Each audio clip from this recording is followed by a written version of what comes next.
सभी को पता है कि भजन संहिता में लिखा है, यहाँ पर लिखा है धन्यवाद की प्रार्थना, भवन की प्रतिष्ठा के लिए दाऊद का भजन। इसमें लिखा है, हे यहोवा मैं तुझे सराहूंगा क्योंकि तूने मुझे खींचकर निकाला है और मेरे शत्रुओं को मुझ पर आनंद करने नहीं दिया। हमारा शत्रु कौन है? शैतान। तो कोई मनुष्य हमारा शत्रु नहीं है ना।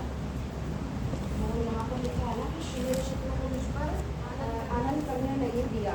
हो सकता है दाऊद के जीवन में बहुत सी दिक्कत परेशानियाँ होगी, पाप में जीवन भी रहा होगा ना, क्योंकि हमने बीते दिनों में पढ़ा था ना कि ऐसा कोई भी जिसने गलती ना कर, दाऊद ने जो गलती करी थी ना कि उसकी जो उसका कर्मचारी था उरिया, उसकी पत्नी से उसको उसने गलत देखा, तो उसके विषय में ये यहाँ पे बात हो रही है कि प्रभु तूने मुझे खींच कर निकाला है और मैं तेरा धन्यवाद करूँगा, मैं तुझे ही सराहूँगा और मेरे शत्रुओं को मुझ पर तूने आनंद करने नहीं दिया।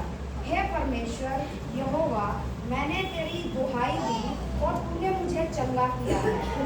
जब दाऊद ने, यहाँ पर हम अपने आप को भी रखते हैं, जब हम अपनी परेशानियों को परमेश्वर के चरणों में रखते हैं, जब प्रभु के नाम की दुहाई देते हैं, तो मेरे भाई बहनों परमेश्वर हमें चंगा करता है, उस परेशानी में से भी निकालता है।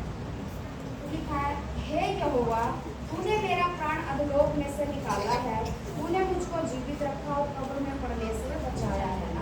बहुत सी परेशानियाँ, बहुत सी बीमारियाँ हमारे जीवन में होती है, तो नहीं पालने वाला कौन है? परमेश्वर।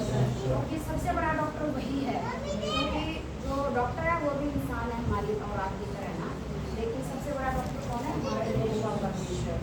तो सच में वो हमें हर विपदा से निकालता है। हे यहोवा के भक्तों उसका भजन गाओ और जिस पवित्र नाम से उसका स्मरण होता है उसका धन्यवाद करो, क्योंकि उसका क्रोध तो क्षण भर का होता है परंतु उसकी प्रसन्नता जीवन भर की होती है। तो जब आदम और हव्वा देखा, उसमें जब अदन की वाटिका में आदम और हव्वा को रखा, परमेश्वर ने आज्ञा दी कि आप दोनों इसमें रहना और इसको कार्य करना, इसकी देखभाल करना, परंतु जब उन्होंने उनकी आज्ञा को तोड़ दिया तो परमेश्वर को क्रोध भी आया, उस वाटिका में से निकाल दिया। तो यहाँ पे लिखा ना उसका क्रोध तो क्षण भर का है, उसका क्रोध थोड़ी देर का है ना। जब उनको वहाँ से निकाल दिया तो परमेश्वर पछताया भी, उसका हृदय, परमेश्वर का जो हृदय उनके लिए लगा ही रहा ना, कोई बात नहीं, चलो गलती तो हो गई, लेकिन परमेश्वर ने उनके लिए इंतजाम किया जो गलती उन्होंने की थी तो वो नंगे हो गए थे, परमेश्वर ने उनके लिए वस्त्र भी बनाए ना। कदाचित रात को रोना पड़े परंतु सवेरे आनंद पहुँचेगा।